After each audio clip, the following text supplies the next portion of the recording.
dosa meninggalkan sholat sangat besar, maka Allah yang Maha Kasih meringankan sholat seringan-ringannya. Coba, nggak bisa pakai air boleh tayamum, nggak bisa berdiri boleh duduk, nggak bisa duduk boleh baring, nggak bisa baring boleh telentang. Mau apa? Nggak punya baju nggak usah pakai baju. Mau apa? Nggak ada air wudhu, nggak ada tayamum, langsung sholat. Nggak ada yang susah. Makanya kalau ada orang nggak bisa sholat, yang salah adalah gurunya. Catat ini. Kalau ada orang tidak bisa sholat atau kerepotan sholat, yang salah gurunya. Gurunya menyiksa muridnya. Sudah tahu dia migrain atau apa namanya? Yang apa namanya? Vertigo, suruh sholat berdiri. Nyungsep nanti itu. Gara-gara ustadznya membaca di kitab bahwasanya harus pakai berdiri. Dipaksa kakeknya suruh berdiri. Setelah itu jatuh kejedot. Akhirnya anak nggak mau sholat, nak. Gara-gara kejedot. Yang salah gurunya. Sholat itu mudah, jangan sampai ada yang tidak bisa sholat. Kemudian, bagi yang meninggalkan sholat, bagi orang yang balik tadi meninggalkan sholat, ada dua meninggalkan sholat itu, hati-hati. Yang pertama adalah karena mengingkari kewajiban sholat, na'udzubillah. Yang mengingkari kewajiban sholat, maka dia kafir, murtad dia. Jika ada penegakan hukum Islam, dipenggal lehernya, tapi memenggalnya tidak langsung dipenggal, ada istitab, disuruh tobat dulu. Awas, yang mengingkari kewajiban sholat 5 waktu adalah murtad, kafir. Hukumnya penggal leher orang murtad. Tapi kalau saya bicara penggal leher dalam Islam, jangan hanya dipotret tentang cara menggalnya.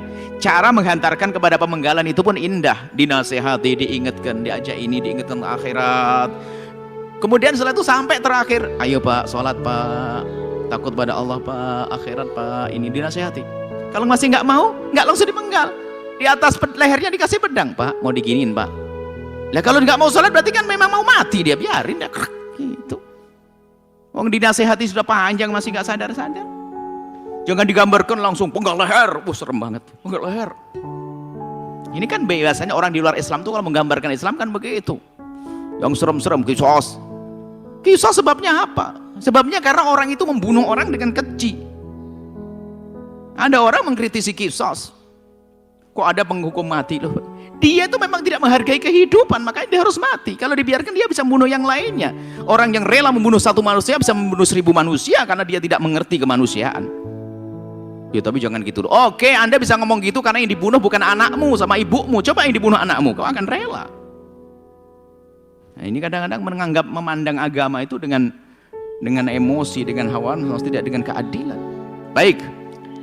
Adapun yang meninggalkan sholat karena malas-malasan, dan ini yang banyak, malas-malasan, dosa. Jadi malas-malasan melakukan sholat, maka jumhur ulama, madhab kita Imam Syafi'i dan juga madhab Imam Malik, madhab Imam Abu Hanifah mengatakan dia masih tetap Islam, cuma dihukum.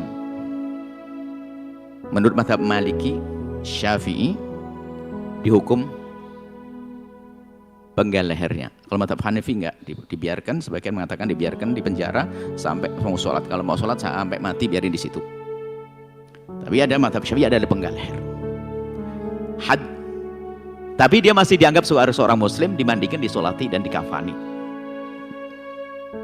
Jadi ini menurut jumhur masih dianggap sebagai seorang muslim melakukan kemaksiatan, tapi hukumannya dipenggal. Lagi-lagi masalah penggal leher nggak langsung dipenggal, ya Rasulullah tadi dinasehati.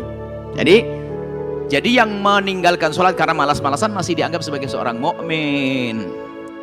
Tapi menurut madhab Imam Ahmad ibn Hanbal, yang meninggalkan sholat karena malas-malasan dianggap kafir.